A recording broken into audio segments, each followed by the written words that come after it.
It started like something simple. Chicken roasting in the oven, jazz humming softly in the background, and the kind of dim lighting Talia always said made people feel at home. I stood in front of the dining room mirror, adjusting the collar of the dark green button-down she bought me 2 birthdays ago. The one she said brought out the seriousness in my eyes. "It's just dinner," I told myself, straightening my sleeves. But even then, something in my chest felt off, like my body knew what my mind hadn't caught up to yet. Talia greeted me with a peck on the cheek, her smile too thin, too polite. "Glad you made it," she said, like I was a guest in my own marriage. The table was set for 6. Her parents, Frederick and Joelle, at the ends, her sister Belle beside her, and me at the other side, like a piece that didn't quite fit the puzzle. There was red wine already breathing, cloth napkins folded too perfectly, and the kind of tension that makes the air feel like it's pressing down on your skin. We sat. We passed dishes. We made small talk, the kind that barely scratched the surface. I mentioned a recent trip to San Francisco, and Joelle blinked as if I'd said I'd just come back from Pluto.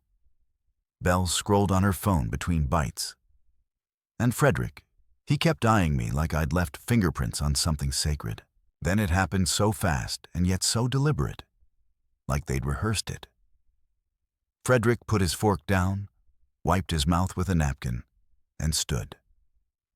He was still chewing, but his eyes were already burning. "You know what?" he said, voice louder than it needed to be.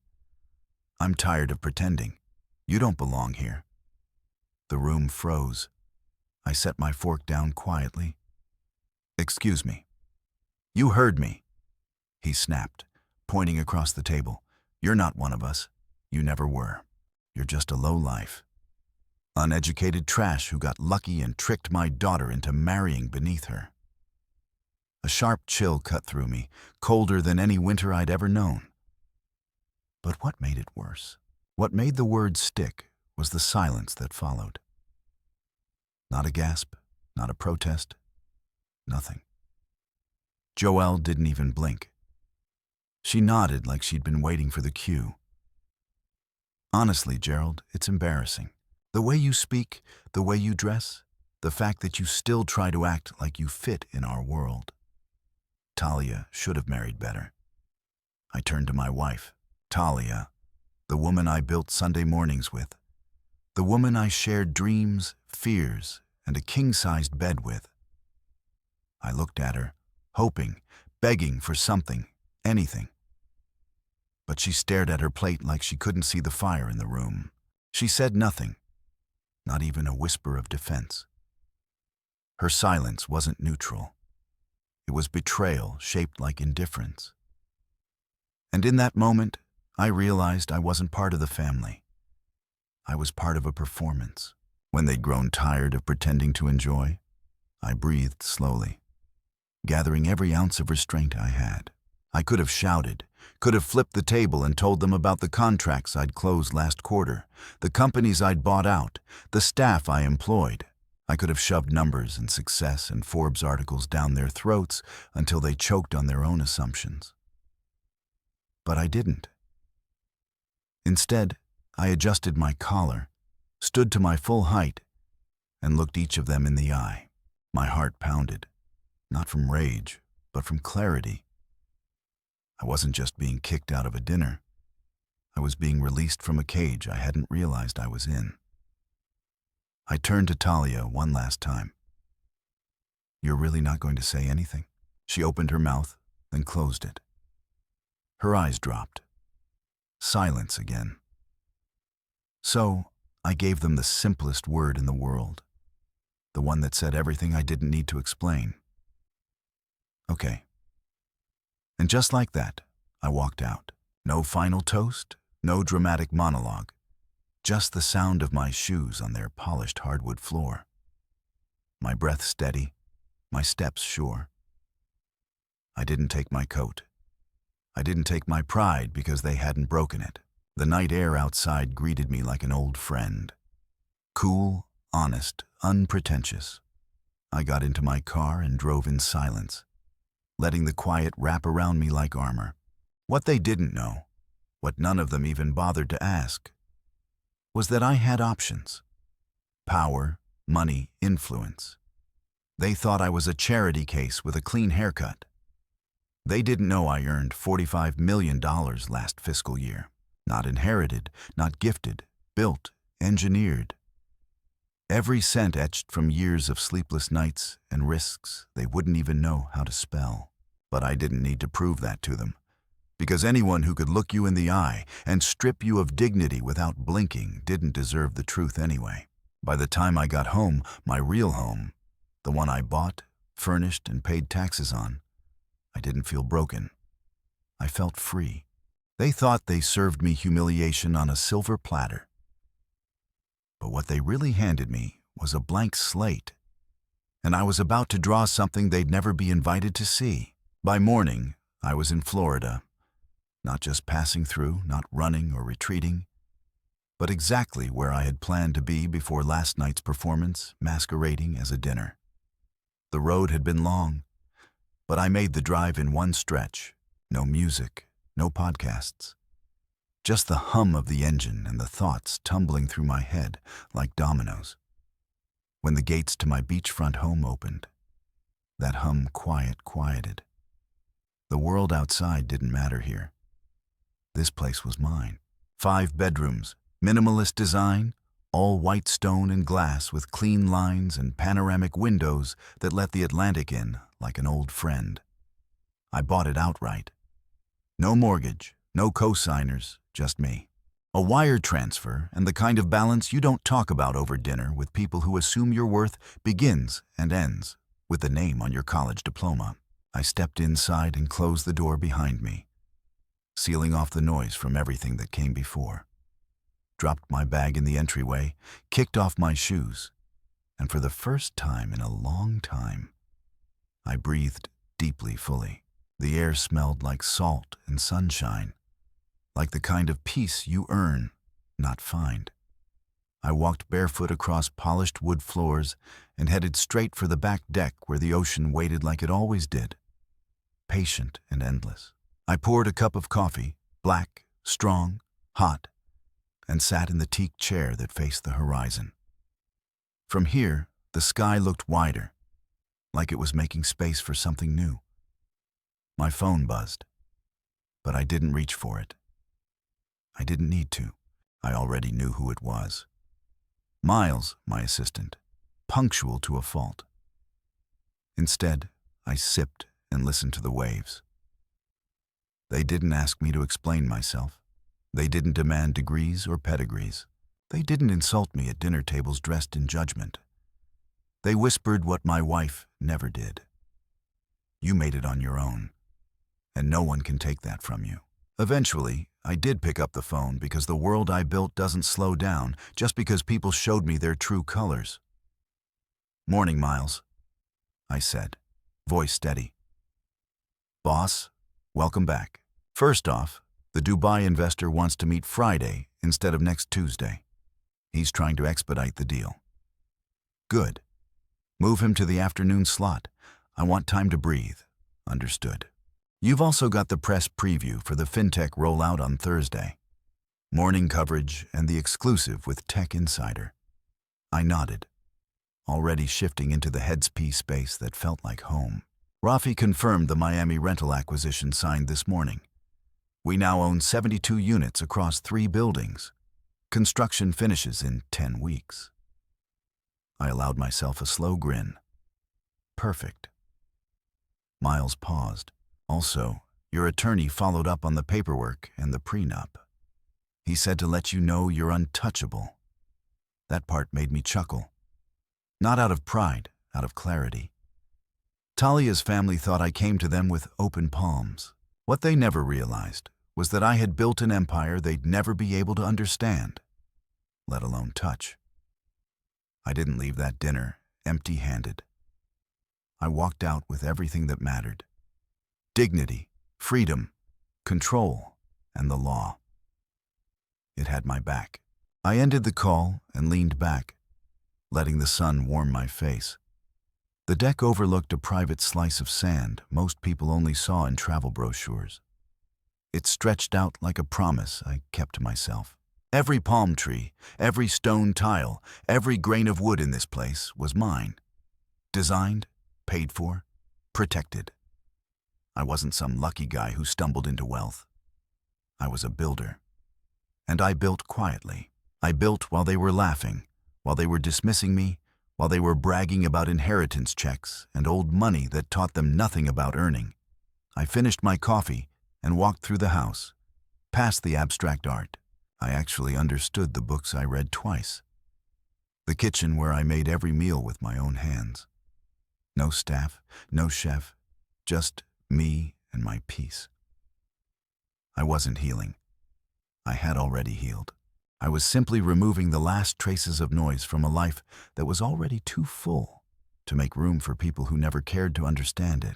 Later that evening, after signing off on a few calls and reading the revised Dubai term sheet, I sat again on the deck. The sun was setting, casting golden light across the water and turning the sky into something worthy of a canvas. I didn't scroll social media. I didn't check Talia's Instagram. I didn't wonder if they missed me, because you don't long for people who served you shame and called it tradition. What I did do was open the folder my attorney had sent labeled Prenuptial Agreement Execution Clause and flipped through the details. The language was ironclad. Every account remained mine. Every asset traced directly to my name. And most importantly, there were no claims to future earnings. That document was a quiet wall protecting everything I'd built from everyone who thought they could someday knock. They could try to rewrite the story later, say they were caught off guard, that they didn't mean it, that family dinners get emotional. But truth has a timestamp. And last night they said everything they needed to say clearly, proudly, cruy. Talia didn't stop them. That was her choice. Now she lived with the silence that followed it. I ended the night with one last walk along the shoreline, barefoot in the sand, letting the waves nip at my toes. Each step forward felt like a chapter turning. I wasn't bitter. I wasn't broken. I was done. And in that clarity, I made a quiet promise. I would never again explain myself to people who were too arrogant to ask, too insecure to listen, and too blind to see. They didn't know I left with everything. But I did. It took exactly 3 weeks for the silence to break. For 21 days, there wasn't a single word from Talia. Not a text, not a call, not a let's talk. I assumed that was the direction we were both headed. Separate, silent, final. And I was fine with that. I wasn't waiting by the phone. I wasn't refreshing inboxes. I was building. While they let silence grow like mold, I was laying down the next phase of the life they never bothered to ask about. The tech firm in Boston had finally come around on the offer. We'd been circling each other for months. But now that my fintech platform's growth chart had gone vertical, their tone shifted from skeptical to eager. I was leading the acquisition talks myself, hands-on, because I trusted no one else to speak the language of hunger the way I did. I spent my days on video calls with lawyers and CFOs, toggling between dashboards and forecasts that made one thing clear. We were just getting started. The Miami rental project was also moving. 72 units under redevelopment, most of them already leased on pre-sales. I'd created an ecosystem: rent, manage, reinvest. My team was young but sharp, and they understood my rules. No cutting corners, no flashy nonsense, and no one disrespects where we came from. It was during one of those long days, mid-negotiation with our legal counsel, that my phone vibrated off the edge of my desk. 16 missed calls, all from unknown number. At first, I assumed it was spam. Real estate brokers trying to sell me another coastal property. Lenders I didn't need. Journalists fishing for a comment now that my name had started to circulate among mid-cap circles. I ignored it. Then came the voicemail. I pressed play casually, sipping from a bottle of spring water, ready to delete the moment I heard nonsense. But the voice that came through the speaker froze me in place. "Gerald, it's Joelle." The pause she left after her name felt loaded, rehearsed, like she'd said it 10 different ways in her head, before finally recording this version. "We just listen. We really need to talk. I know things escalated, but there's a lot you don't understand. It's urgent. Please just call us back. It's important." She sounded like someone who had been practicing sincerity, but hadn't quite mastered it. I deleted the message without finishing it. Not out of anger, out of clarity.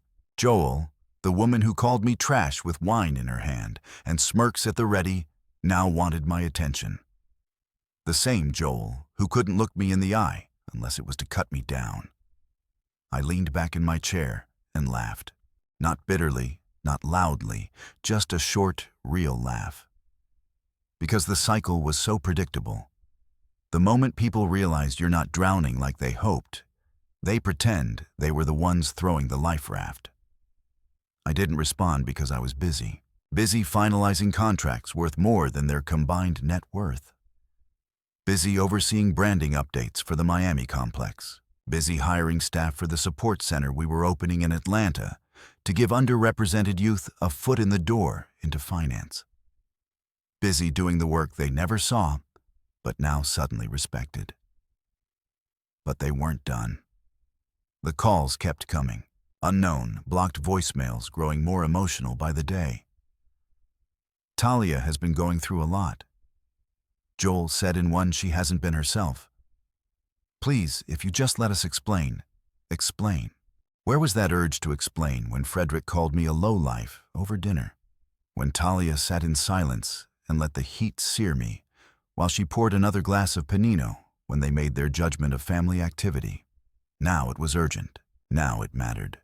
I sat at my desk, surrounded by glass walls and ocean light, and thought about how different this office was from the basement where I started. Back when I coded alone, grinding through investor rejections, surviving on instant noodles and hope. None of them were there. Not Talia, not Joelle, not Frederick.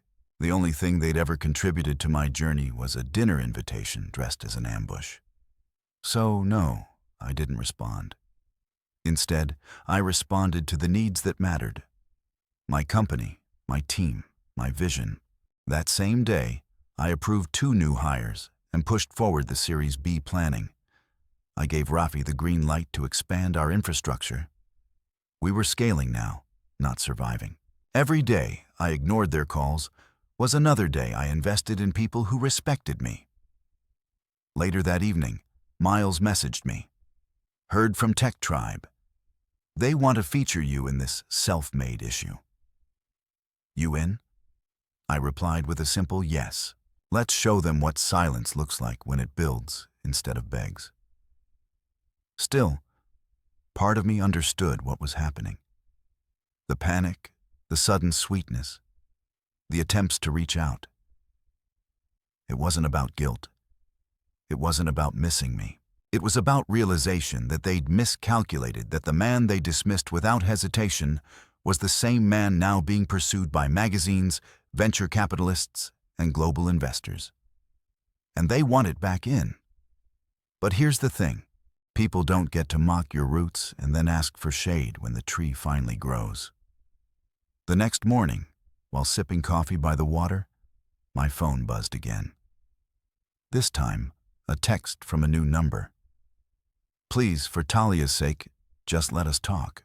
Just one meeting, no yelling. We promise." I stared at the screen for a long moment. Not because I was tempted to reply, but because the audacity still managed to surprise me. I tapped the screen, blocked, closed the curtains, and returned to my coffee. Because while they were counting on me being bitter, what they never expected was that I'd moved on completely. I had just finished my second espresso when the intercom buzzed. "Mr. Stone," the concierge said, his voice a shade more hesitant than usual. "There's an older couple downstairs. They say they're your in-laws." I didn't answer right away. I let the words hang in the space between us like steam from my cup. The ocean wind drifted in through the open balcony doors, soft and constant. I hadn't expected them to show up, not like this, not unannounced, but part of me wasn't surprised either. This was the next phase of their performance, a surprise act. Improvise poorly. "Tell them I'm unavailable," I said calmly, "and remind them this building doesn't allow unregistered guests past the lobby." The concierge paused. "Understood, sir." I placed the mug on the railing and turned to the screen, mounted discreetly beside the wine rack. The security feed flicked on. There they were, Frederick and Joelle, standing by the concierge desk, looking out of place in a space built for people who respected boundaries. Frederick looked agitated, hands balled into fists at his sides, pacing like he was preparing for a courtroom cross-examination. Joel clutched her purse in one hand, the other dabbing at her cheek with a tissue. It might have been real emotion or just good theater. Either way, I wasn't buying a ticket. Frederick leaned in, said something sharp to the concierge, then turned and stared up toward the elevator, like he could glare through 15 floors and make me come down. I didn't move. I watched. You see, they didn't recognize this world because they never believed I could build one. They saw ambition in others, but never in me. I wasn't Ivy League. I wasn't polished by their definition. I didn't wear the right last name or memorize the right wines. To them, I was a stray dog their daughter foolishly tried to housebreak. Disposable, replaceable. But what stood between us now? Glass walls, black granite floors, beachfront elevation, and 24-hour security. Wasn't just concrete and marble. It was proof. Proof that I didn't need them. That I never did. They had come, of course, not because of love. Not even remorse. No, they had come because they saw the headlines, heard the whispers, maybe caught wind of my name being mentioned in tech circles where real influence lived. They had come because silence didn't mean failure. It meant progress they weren't invited to witness. My phone buzzed again. Concierge one more time. "Sir, the woman says she's very sorry. She's asking if you'll just come down for 5 minutes." I almost laughed.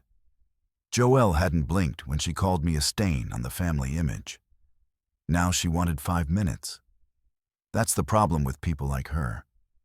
They think apologies are a currency they can spend after overdrawing on cruelty.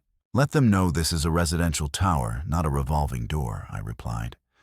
"They can leave the same way they came in." He hesitated. "You want me to escort them out?" "No," I said. "Just let them sit in it. Give them time to understand what it means when the answer is no." I clicked the screen off and walked into the living room. My phone pinged again, this time from Miles. "Investors signed. Dubai's in. Deal closed. Congrats." I smiled. That was the world I lived in now. Quiet wins, digital contracts, and momentum. No one could stop. I returned to my office. Clean lines, sand-colored wood, soft leather seating, and a single framed photo on the shelf. Me and my late grandfather, the only man who ever told me I didn't need to dress like a king to become one. He worked as a mechanic for 40 years, never owned a suit, but taught me more about dignity than any of Talia's relatives ever could. His lessons lived in this space, in every contract I signed, in every boundary I enforced. 30 minutes passed. Then an hour, I turned the security feed back on. Frederick was now seated stiffly on the lobby bench, one leg bouncing in impatience. Joelle was crying or pretending to. Either way, it wasn't my job to decipher it. I owed them nothing. Not my time, not my presence, not the comfort of a second chance. And maybe that's what bothered them most. This wasn't the version of me they thought would emerge after rejection. They expected a man broken enough to beg his way back in, to make himself smaller for their approval, to wear shame like a uniform. But that man never existed. Not really. I was simply quiet while I worked, meek while I learned. I let them talk because I knew one day I wouldn't have to explain. I'd just live, and that life would be loud enough. Eventually, the concierge called once more. They're leaving now. Sir, I didn't ask if they said anything. I didn't watch them go. I just nodded, turned off the feed, and resumed my work.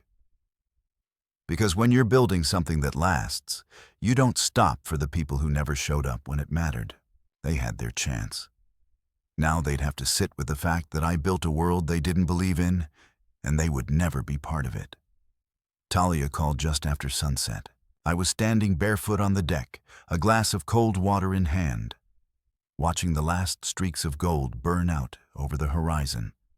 The ocean was calm like it always was in the evening, pulling in light and giving nothing back. I didn't expect her name to light up my phone again. Yeah. Not after 3 weeks of silence, followed by her parents' lobby ambush. But there it was, blinking like it still had rights. I let it ring once, twice. Then I answered, "Hello." For a moment, all I could hear was breathing. Hesitant, shallow.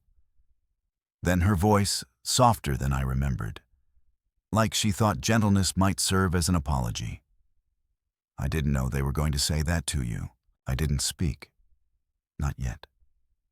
I wanted her to hear the quiet she left behind. The kind of silence you create when you allow someone you supposedly love to be devoured in front of you. They got carried away. She continued like it was a mild outburst, like I'd merely been passed over for dessert, not dignity. Carried away, I finally said. Each word like a flat stone skipped across still water. Talia, they didn't lose their temper. They unloaded years of how they really felt. She exhaled. I know you do.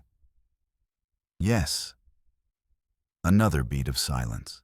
Then let me ask you something, I said, stepping back inside, walking slowly to the window where my reflection stared back at me, unbothered, unfazed. Did you defend me? It was the simplest question in the world. Just 3 words, but it split everything open. The line went quiet. Then came her whisper. No, that was it. No excuse, no stammered rationale, just the naked truth. The kind of truth that hits harder than any insult because it confirms what your instincts have been screaming all along. No, she said again.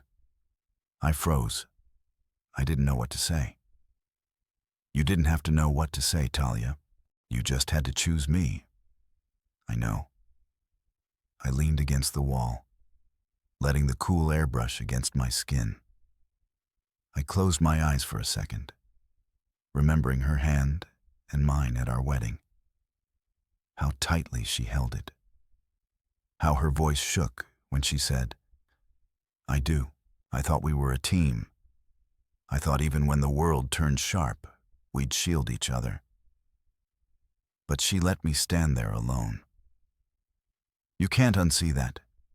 You can't unfill it. You know the thing about betrayal, I said finally. It's not always a knife. Sometimes it's just the person who's supposed to catch you stepping aside. She sniffled.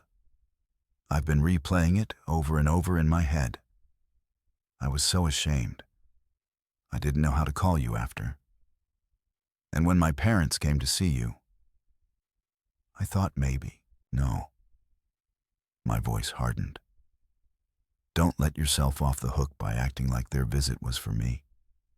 That was about them trying to erase the cost of their arrogance, not them to mend anything. And not once did I hear from you until now. I didn't know how, she whispered.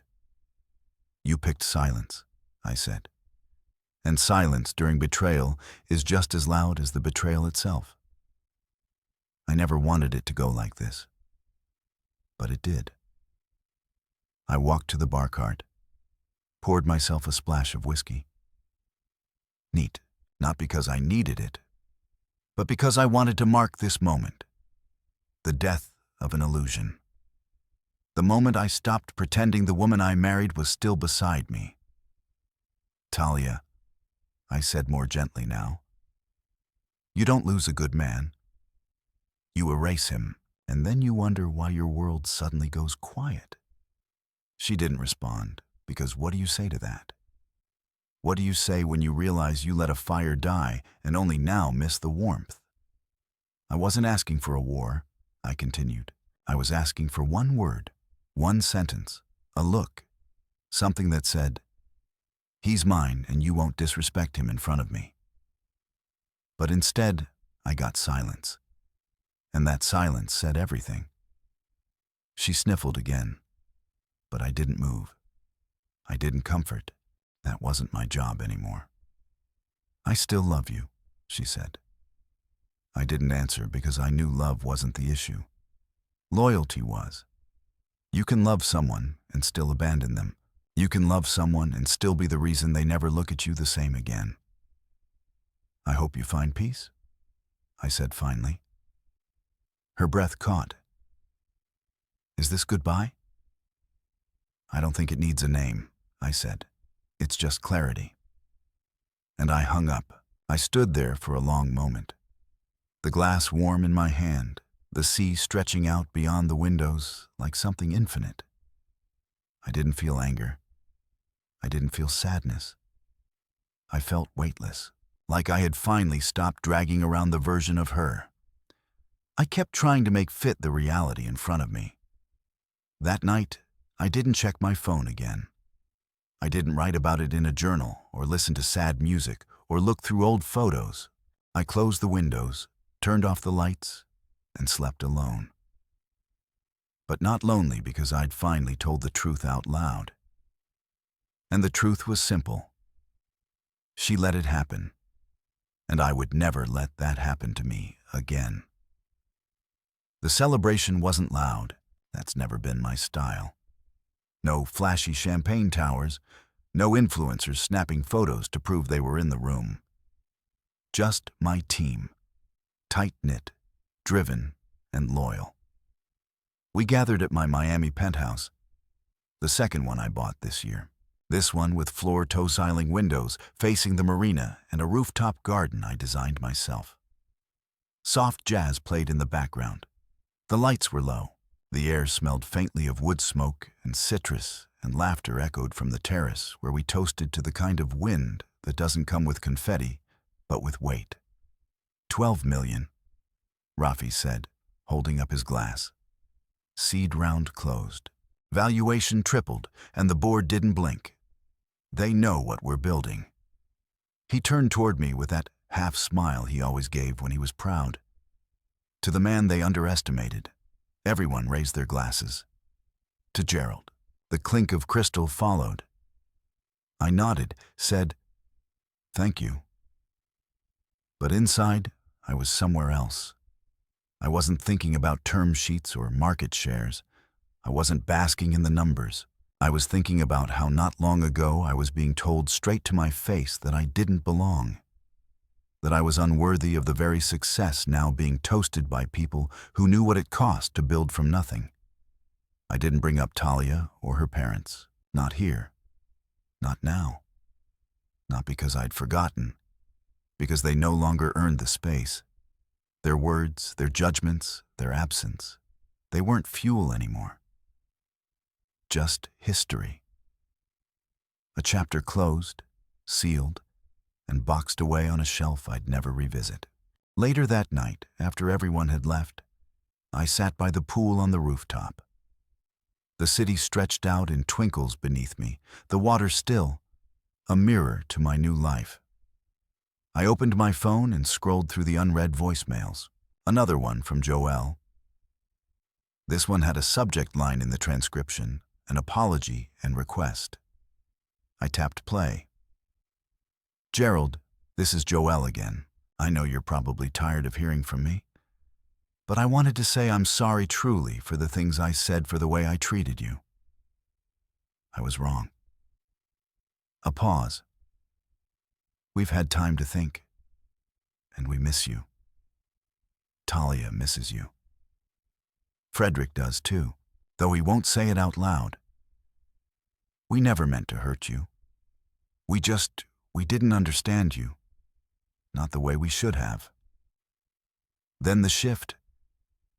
We were hoping you might be able to help. Frederick's investment property hasn't performed like we thought. We're facing some tax challenges. It's complicated, but we're struggling. And we thought if there was any chance you'd be willing to talk, we'd be grateful. There it was. The real reason. Not regret, not reconciliation, but access. I stood and walked inside, the message still echoing in my head. I knew what I needed to do. Not because I wanted revenge, but because I owed it to the man I was 3 months ago. The one who walked away from that dinner table stripped bare, humiliated, and discarded. I sat at my desk, opened my laptop, and composed a short message. Joel, I'm sorry for your situation, but I won't find comfort for those who mock my foundation. I wish you peace from a distance. Send. No signature, no flourish, just the boundary they never believed I was strong enough to draw. After that, I called Miles. Gerald, he answered, half expecting a late update. I need you to run a scan on Frederick and Joelle's real estate holdings. See what properties are exposed. If they go under, I want to be ready to bid through one of our shells. You want the assets? No, I said. I want the power of the option, that's all. Got it. I ended the call, walked into the master suite, and stared out at the moonlit coast. I didn't feel triumphant. I felt clear. There's a difference. See, when you grow up with nothing, people assume you'll always be grateful just to be invited in. They don't expect you to say no, to build something better, to walk away, not in anger, but in peace. Apologies, real or not, don't equal access. They don't wipe the slate. They don't dissolve the sting of words meant to break you. Forgiveness is personal, but access, that's earned. And they lost the key. That night, I slept well, not because I'd won anything, but because I finally stopped trying to prove I deserved a seat at tables that were never set for me in the first place. The article dropped on a Tuesday morning, right as the sun broke over the Atlantic and spilled light across the glass walls of my Miami office. I was barefoot, standing on the marble tiles with a mug in my hand that read, "Self-made a gift from Rafi after our last round closed." The email subject line was simple. It's live, and underneath the link to the feature I'd done quietly with Monarch Weekly. I clicked the quiet architect. How Gerald Stone built a $45 million empire after being downed. My name, my story, my picture. Me on the deck of my Florida home when tugging gently at my white shirt. Bare feet against the warm wood, eyes calm and focused. No watch, no chain, no posing, just presence. The way I always wanted to be seen. Not loud, not flashy, but undeniable. The article was everything I asked for. No dramatics, no sob story, just facts. They detailed the launch of my fintech platform, the acquisitions, the Miami Housing Initiative. They even included a quote from my first investor. He was the kind of guy who didn't blink when told no. He just kept building. Now we follow his lead. I scrolled slowly, taking in the paragraphs like chapters I'd never had the time to write. There was a part about my upbringing, how I was raised by a single mother who worked nights at a hospital and still made time to teach me how to read stock tickers, how I once coded the foundation of our current platform in the back of a mechanic shop I rented for $200 a month, how I wore the same pair of black dress shoes to every meeting for 3 years straight because I believed respect should come from ideas, not labels. Then came the quote that would live far longer than the article itself. "You don't have to clap for me now," I told the journalist, because the silence taught me how to clap for myself. That was it. The heart of everything. The anthem for every boy who'd ever been told to wait his turn by people who never intended to give him one. I finished reading, set the mug down, and stepped out onto the balcony. The wind hit my face gently like a quiet nod from the universe. My phone buzzed. I ignored it, buzzed again. Then came the screenshot from Maya, my younger sister, the only blood relative I trusted completely. She didn't say a word, just sent the image. A group chat. Talia is family. Joel, he's embarrassing us. Frederick, why does he always need an audience? Belle, we were just trying to help. He's being dramatic. I stared at it, letting the hypocrisy roll over me like cold water, embarrassing them after everything they said, after the dinner where they ripped through my dignity like it was wrapping paper. Now they were the victims. Now they were hurt by the story being told. I let out a low, humorless laugh, because they still didn't get it. This wasn't a performance. I didn't do the article to shame them. I did it to honor the version of myself that survived their dismissal. I didn't write it to gloat. I wrote it because my silence had been misinterpreted for too long. They thought I disappeared, but I was just busy building a life they'd never be invited into. Maya followed up with another message. Maya, just wanted you to see it, but don't let it get to you. You look like a boss in that photo. I smiled and texted her back. Me? It doesn't get to me. It just reminds me why I stopped explaining, because what they couldn't stand wasn't the success. It was that I no longer needed their validation to claim it. Later that afternoon, Miles called. The article's gone viral in our circles. I'm getting outreach from international investors. That Australian fund, they're ready to meet. Good, I said, flipping through a portfolio of design drafts for the upcoming Miami units. Keep the momentum going. Oh, and your old professor from State reached out too. Said he's proud.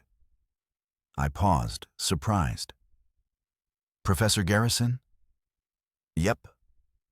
The one who told you to consider a more realistic career path. He says he always saw your potential. I laughed. The kind of laugh that comes from somewhere deep and exhausted. Of course, he did. That evening, as the article continued to ripple across networks and circles and social feeds, I sat back and thought about the younger version of me, the one who used to knock on the doors of possibility, hoping someone inside would care enough to open them. No one did. So, I built my own house. And now, the people who once slammed the door in my face were upset they didn't have a key. There was a knock at my door. Not metaphorical, actual. It was Rafi. Had to stop by, he said, stepping inside. Brought wine. We stood on the balcony, the city lights below, like a blanket of stars fallen to earth. They saw it? He asked. They saw it. And they called it embarrassing. He snorted. They're mad they weren't the ones being interviewed, that's all. I nodded. They wanted the ending to the story to be their redemption arc. But you're the one who changed. Exactly. Rafi poured the wine. So what now? I swirled the glass once, slow and thoughtful. Now we finish what we started. We expand. We fund others who look like us. We make it so the next Gerald doesn't have to sit through a dinner like that to be taken seriously. And then they can keep pretending they didn't read it. Because here's the truth. They read every word twice, and then again, because nothing stings more than watching the man you thought was disposable rise without reaching back. I didn't need revenge. I didn't need to yell. I just needed to live louder, cleaner, unapologetically. The next morning, My inbox was full VC interest, speaking invitations, requests for mentorship from young founders who said my story felt like theirs. But one email stood out from info.whitestpropertygroup.com. Subject: Opportunity for Collaboration, Frederick's Company. I opened it. Gerald, after reading your article, we'd be interested in discussing a potential collaboration opportunity regarding our upcoming multi-family units. Your recent work in Miami aligns well with our next project. Please let us know if you'd be open to a meeting. Warm regards, Whitestone Development Group. No mention of the dinner, no mention of his words, just business. I stared at the screen, then drafted my reply. Frederick, I appreciate your interest. However, I reserve partnerships for those who respected me before the headlines. Best, Gerald send. I closed my laptop, walked to the balcony, and looked out over the ocean. They saw the article. They pretended not to. But that's the thing about truth. Once it's out, it doesn't need permission to echo. And I wasn't done speaking. The call came from my lawyer on a Thursday morning, just as I was stepping out of a strategy session with my advisory board. We'd finalized expansion into 3 new markets, and the team was buzzing with that particular kind of momentum that only happens when risk turns into reality. Everyone shook hands, slapped backs, and talked next steps. I was walking past the curved glass wall of the conference room, sun streaking across the polished floor, when my phone buzzed with his name. Andrew Kellman, ESQ. Gerald, he said, his tone businesslike, but with an edge of surprise. You're not going to believe this. I've learned not to be surprised, I replied, stepping into my private office and closing the door behind me. Well, he exhaled. Apparently, Frederick's financial advisor reached out. They're hoping you might be open to extending a family loan to assist with an ongoing property tax issue on one of his older commercial buildings. Midtown, over-leveraged. I guess the new tenants didn't pan out. I stared out at the ocean from the office window. Calm waves, clear sky, no turbulence here, only in their world. And what exactly are they asking? I said, a bridge loan, short-term, low interest if possible. They use the phrase, and I quote, as a gesture of family solidarity. That made me laugh. Family solidarity? That's rich. Andrew chuckled. I thought you might say that. Here's my response, I said, walking slowly back toward my desk. Send them my corporate lending rates.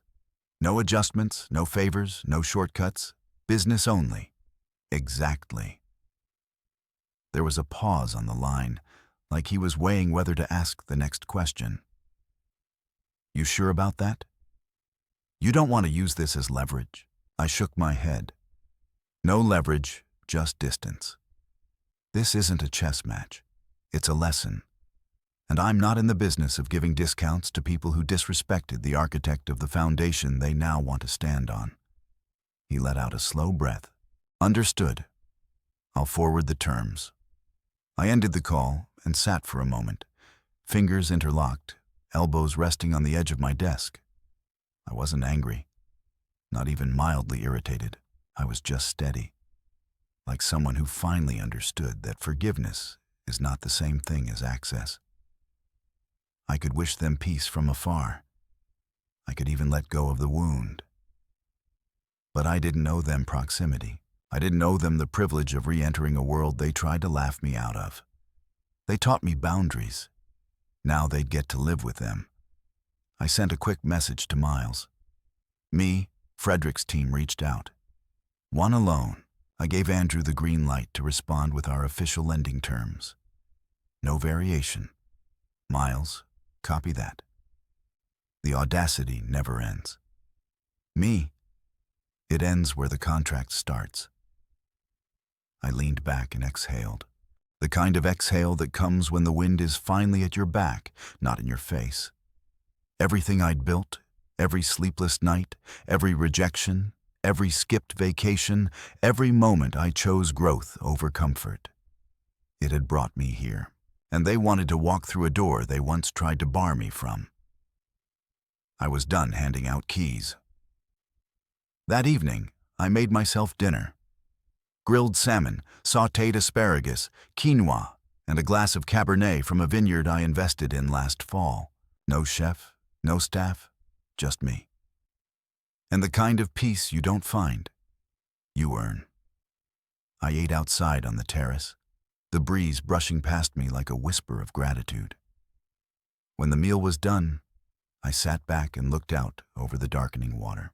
I thought about the boy I used to be, the one who wore thrifted suits to networking events, the one who took the bus across town for coding boot camps because he couldn't afford Uber, the one who kept showing up even when no one clapped. And then I thought about Frederick, Joel, Talia, all of them sitting in their manufactured little empire built on lineage and entitlement, watching mine rise out of the very dirt they once kicked in my direction. I didn't hate them, but I no longer saw them as anything more than a part of my origin story. Just then, my phone buzzed again. Voicemail. Joel. I didn't press play. I already knew the cadence. Regret wrapped in flattery. Apology dipped in hope. It was always the same tune. We didn't mean it. We didn't know. Can you help us now? But that's not how it works. You don't curse the seed and expect shade from the tree. They wanted my resources, not my redemption. They wanted a pass, not a path. They wanted access to the benefits of who I'd become without reconciling with the pain they caused to get there. I stood, emptied my wine into the sink, and walked upstairs. On my nightstand was a framed quote Maya gave me the day after I walked out of that infamous dinner. You're not hard to love. They're just not soft enough to try. I stared at it for a long time before turning out the light. The next morning, Andrew followed up. They've declined your loan terms, he said. Apparently, they think it's predatory. I smiled. Nothing predatory about transparency. That's the rate we offer to any outside entity. Exactly, he said. Just thought you'd want to know. I didn't reply. Not because I had nothing to say, but because I knew everything had already been said without me ever raising my voice. Forgiveness is not a revolving door. It's a one-way street you decide whether or not to walk down. I chose to walk forward. They stayed behind. And that decision, it's the most peace I've ever known. The envelope was cream-colored, thick, and sealed with the kind of care people reserve for wedding invitations or final farewells. It wasn't marked with a return address. But I recognized the handwriting, instantly looped, controlled cursive, that had once written my name on anniversary cards and place settings. Joel, she had taken the time to sit down, pick a pen, and write something by hand, as if ink could do what voicemail and shame hadn't. It was waiting in a stack of forwarded mail on the corner of my desk, just behind a few real estate tax forms and a catalog from a furniture studio in Brooklyn. Karen, my assistant, had placed it neatly in a personal folder. I hadn't touched it in 3 days. I'd seen it, acknowledged it, and moved on until now. Something about the silence in my home that night made it louder than usual. No meetings, no deadlines, no investor calls. Just the quiet hum of success breathing through a space too clean for drama. I took the envelope and carried it with me to the back deck. The moon was out, casting silver on the waves below. I sat down on the teak bench, sliced the seal open with the edge of my index finger, and unfolded the note inside. 3 pages, handwritten, neatly dated in the top right corner. Gerald, we just wanted better for Talia. I know how that sounds, but it's the truth. We misunderstood your path. We didn't realize what you were building or how hard you were working. I won't excuse what we said to you that night. I won't insult your intelligence with justifications. But I will say this, we were wrong. I stopped reading because that line right there, it wasn't for me. It was for them. They were wrong, but not just because they judged me prematurely. They were wrong because they thought I would stay in the box they tried to shove me into. They thought I would seek their approval forever, that I would shape myself to fit their vision of worthy. But I never wanted their vision. I had my own. I continued reading slower now. We've watched from a distance, the articles, the interviews, the Miami projects, the speaking engagements. I saw the photo of you on the deck. I saw the smile that didn't need anyone else to validate it, and it humbled me. There was something honest in that part. I'll give her that. Joelle never lacked intelligence. She knew how to craft words that sounded genuine, even if the motivation behind them was muddied. But then came the turn. We'd love to see the beach house, not because of what it represents, but because we'd like to see you again in your space, in your world. Maybe somehow start again. We miss Talia's smile. We miss having you in our lives. And there it was. Not me. Not truly.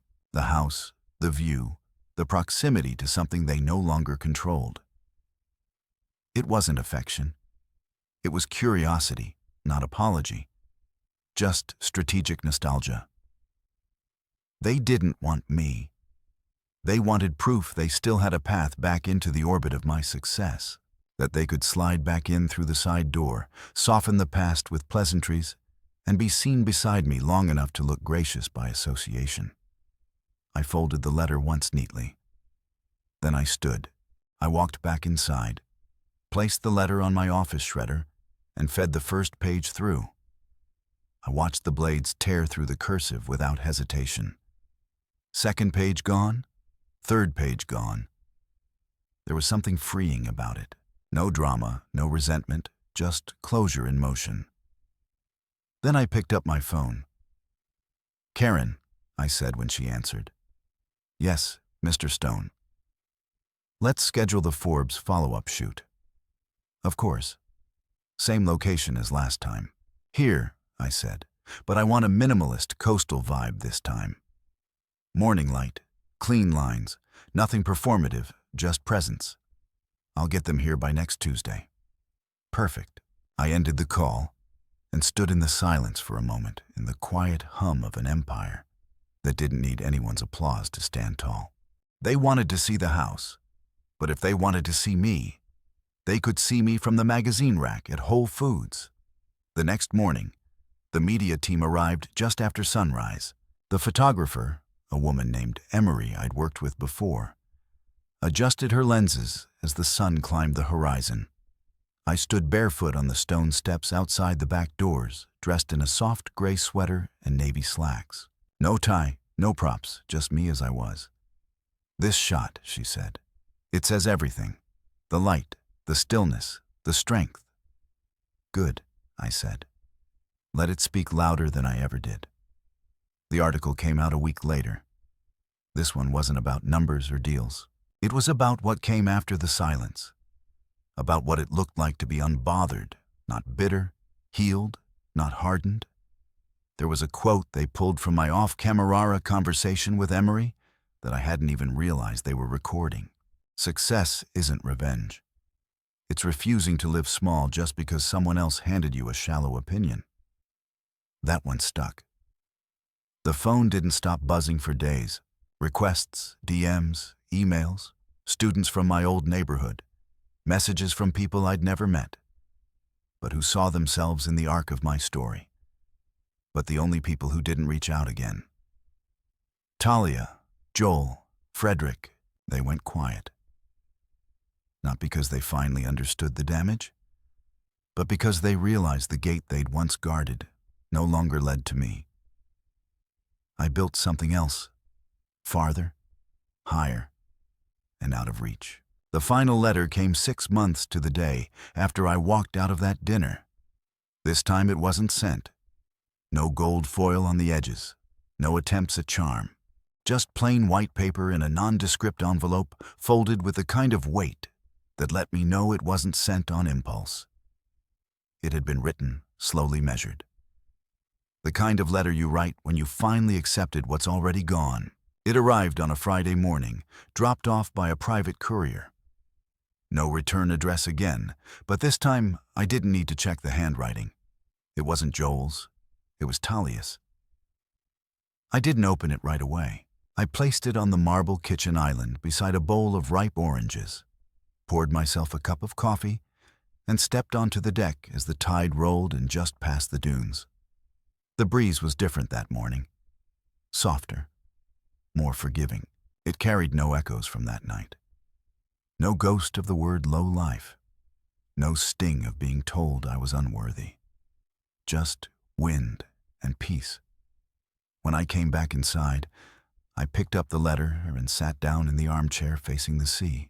I unfolded the page carefully like it might crumble in my hands if I moved too quickly. I braced myself, not for hope, but for honesty. Gerald, this is the last letter I'll send. I don't expect a reply. I don't expect forgiveness. I just want you to know we were wrong. All of us. Me most of all. I watched you become something extraordinary, and I didn't lift a finger when they tried to reduce you. I stood by and let the people I loved tear into the man who loved me. I convinced myself that silence wasn't betrayal, but it was. And I'm sorry. I know you're gone now in every way that matters. But if there's any space in your life, any corner of it where we can still exist, I'd be grateful. Talia. I folded it back slowly. No theatrics, no grand apology dripping with sentiment. Just clarity. But clarity comes late. Sometimes too late to fix what silence destroyed. I set the letter down and stared out the window. I didn't cry. I didn't feel vindicated. I felt done. The kind of done that doesn't need noise. I had already moved on. That chapter had been closed long before this ink dried. The truth was, I had loved her once fiercely. But the version of her that let me stand alone while her family dismantled me in front of their dinnerware, that version died the moment she said nothing. There's no reset button for that kind of abandonment. I walked to my desk, opened a drawer, pulled out stationery I hadn't touched in over a year, and wrote the first letter I'd handwrite in a long, long time. Talia, thank you for your letter and your honesty. It's more than I ever got when I needed it most. But I want you to know something. You taught me what it felt like to be unwanted. Truly, deeply, undeniably unwanted. That pain, the kind that makes you question your voice, your value, your very presence. It could have destroyed me. But I didn't let it. I used that silence. I let it carve tunnels in me until all that remained was clarity. I turned that pain into a fortress. And now I live in it, not as a prisoner, but as its architect. You are forgiven, but you will not be invited in because I no longer answer to the people who only clapped when I stayed small. Gerald? I sealed the envelope. No return address, no signature, no dramatic flourish, just a line of truth that she would either respect or resent. I didn't care which. That wasn't my burden anymore. I handed the letter to Karen with a quiet instruction. Deliver it directly. No delay, no follow-up. She nodded. No questions. That's why she was invaluable. She knew how to protect my peace. That night, I walked the shoreline alone, the tide kissing my feet with every step. The moon hung low like it was watching. I thought of all the versions of me that had once lived in other people's shadows. The boy who'd once wanted to be invited, the man who had once waited for acknowledgement, the husband who had once looked across a dinner table, desperate for someone to speak up. They were all gone. In their place was a builder, a strategist, A man who no longer needed to explain his worth to anyone who had a chance to see it and chose not to. 6 months had passed. And in that time, I had created something lasting. I wasn't just investing in real estate. I was investing in people, underrepresented entrepreneurs who reminded me of myself. Scrappy, brilliant, hungry. I launched a new initiative called Stone Rise, a funding and mentorship program that would take overlooked founders and give them everything the world tried to deny them. Not just capital, but guidance, infrastructure, community. We signed our 10th Minty the same day I sent that final letter. His name was Eli, 22 years old. Built an AI logistics model out of his dorm room with nothing, but he used laptop and public Wi-Fi. I met him in my office. He wore a faded gray hoodie and sat straight, nervous but focused. "Why do you want to do this?" I asked him. "Because I'm tired of knocking on doors that were never built for me to open." I nodded. "Then let's build our own." He blinked. "Really? You think I fund people who wait to be picked?" I leaned forward. "I fund people who pick themselves." That's what legacy looked like. Not reconciliation with people who only loved the version of me they could control, but elevation of people who were born to break ceilings. I built my life from the floor of rooms I was never supposed to enter. Now I was building doors for others. Talia's family hadn't said another word since receiving my letter, and that was fine. Sometimes the greatest peace is knowing you said everything you needed to say and never had to repeat it. The headlines stopped chasing me. The calls slowed. But my world, it expanded. I spent mornings drinking coffee on my balcony, evenings on Zoom calls with new founders, and weekends walking the beach with no one to answer to but the tide. One afternoon, as I stood barefoot in the sand, I whispered to the wind something I never had the courage to say aloud back then. They threw away trash, but I turned it into treasure. Not for them, not to prove them wrong, but because I finally learned I was never trash. They just didn't know what value looked like when it didn't come dressed in their reflection.